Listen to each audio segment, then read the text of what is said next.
Market లో invest చేసి మీ డబ్బులు డబుల్ చేసుకోవాలనుకుంటున్నారా? సుందరరామిరెడ్డి గారి లైవ్ సెమినార్ కి అటెండ్ అవ్వండి.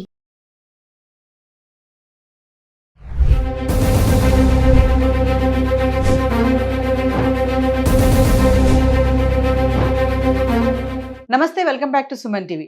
పహల్గామ్ ఉగ్రదాడి తర్వాత దేశంలో మరిన్ని దాడులు జరిగే అవకాశం ఉందని నిఘా వర్గాలు ఇప్పటికే హెచ్చరికలు జారీ చేశాయి. ఎక్కడికక్కడ స్లీపర్ సెల్స్ దొరకడంతో భద్రతా బలగాలు మరింత అప్రమత్తమవుతున్నాయి. మరి స్లీపర్ సెల్స్ అంటే ఏంటి, వీళ్ళు ఎక్కడి నుంచి వస్తారు, దీనిపైన మరింత సమాచారం అందించడానికి అందుబాటులో ఉన్నారు సీనియర్ పోలీస్ ఆఫీసర్ రెడ్డన్న గారు. ఓవర్ టు రెడ్డన్న గారు.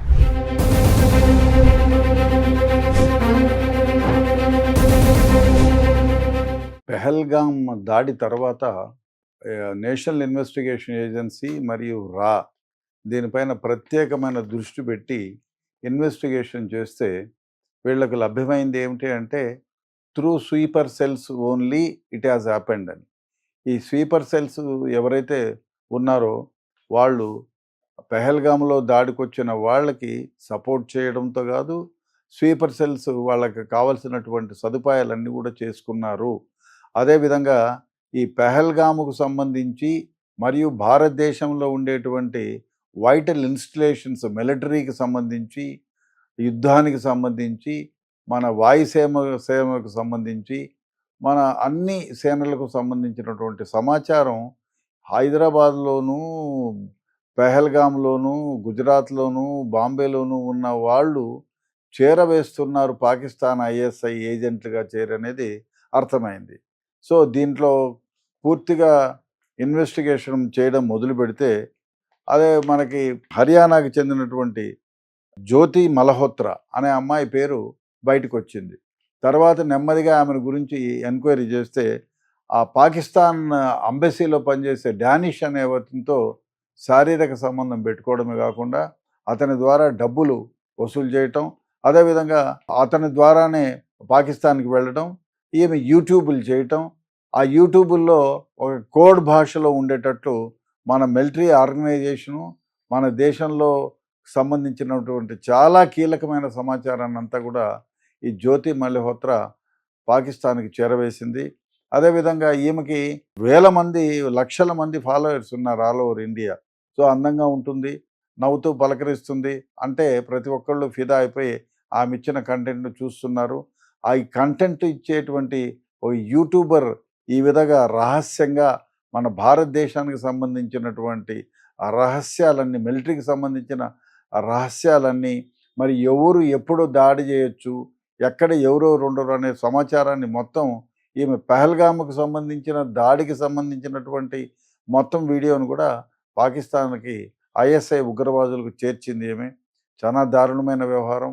ఇంకోటి ఏమంటే ఈ పహల్గామ్ దాడికి ముందు ఈమె పహల్గామ్లో వీడియో చేసి పాకిస్తాన్కి పంపించింది.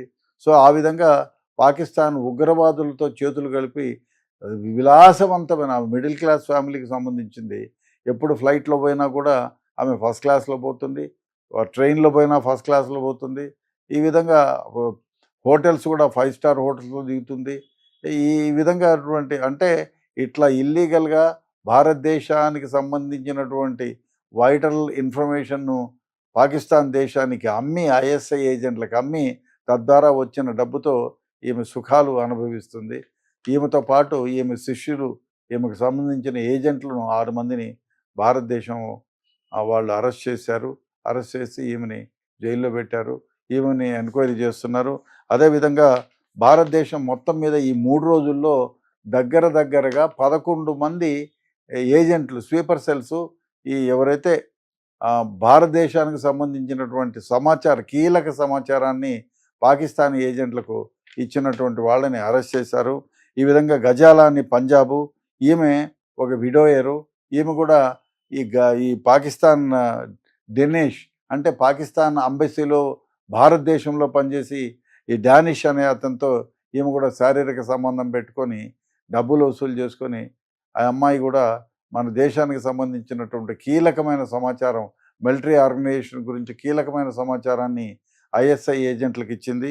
అదేవిధంగా ఈ డానిష్తో కలిపి ఫోటోలు ఉన్నాయి, ఈ అమ్మాయికి ఉన్నాయి, జ్యోతి మల్హోత్రకు కూడా ఉన్నాయి. అదేవిధంగా నెమూర్ రెహమాన్ పానిపట్టు, ముర్తుజా అలీ జలంధర్, దేవేందర్ సింగ్ పంజాబ్, అదేవిధంగా సుఖప్రీత్ సింగ్ పంజాబ్, కబీర్ సింగ్ గురుదాస్పూర్, ఈ విధంగా 11 మందిని భారతదేశంలో ఇంటెలిజెన్స్ డిపార్ట్మెంట్ వాళ్ళు, అదేవిధంగా నేషనల్ ఇన్వెస్టిగేషన్ ఏజెన్సీ వాళ్ళు అరెస్ట్ చేశారు. ఇంకా చాలామందిని తమ ఆధీనంలో ఉంచుకొని వాళ్ళని ప్రొక్యూర్ చేసి వాళ్ళ ద్వారా సమాచారం సేకరిస్తున్నారు. బహుశా భారతదేశంలో ఇప్పుడు ముఖ్యంగా ఈ స్లీపర్ సెల్స్ యాక్టివ్ అయినాయి. దానికి కారణం ఏమిటంటే మనకి జరిగిన దాడి తర్వాత, పహల్గామ్లో జరిగిన దాడికి ప్రతీకారంగా మనం దాడి చేసాం. పాకిస్తాన్ పైన 11 స్థావరాలపైన దాడి చేసాం. ఉగ్రవాదులు ఎక్కడైతే పెట్టి పోషించబడి ట్రైనింగ్ ఇస్తున్నారో ఆ ఉగ్రవాద క్యాంపులన్నింటి కూడా మనం నాశనం చేసాం. సో వాళ్ళకి అదేవిధంగా మన దేశంపైకి మారణాయుధాలని వేయాలి అనేటువంటి ఇన్స్టలేషన్ కూడా మనం సర్వనాశనం చేసాం.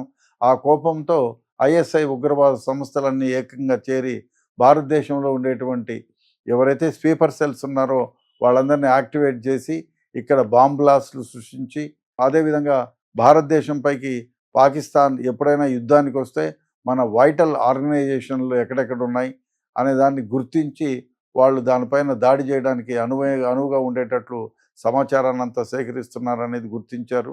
అదేవిధంగా ఇప్పటికే ఈ 3 రోజులను 11 మందిని గుర్తించి అరెస్ట్ చేశారు. బహుశా ఇంకా కొన్ని వందల మందిని భారతదేశంలో ఉండేటువంటి అనేక సంస్థలు, రీసెర్చ్ అనాలిసిస్ వింగ్ కానివ్వండి, నేషనల్ ఇన్వెస్టిగేషన్ ఏజెన్సీ కానివ్వండి, state government and central government intelligence డిపార్ట్మెంట్లు కానివ్వండి, కౌంటర్ ఇంటెలిజెన్స్లు కానివ్వండి, అదేవిధంగా ఆర్మీ ఇంటెలిజెన్స్లు కానివ్వండి ఎంక్వైరీలు చేస్తున్నారు.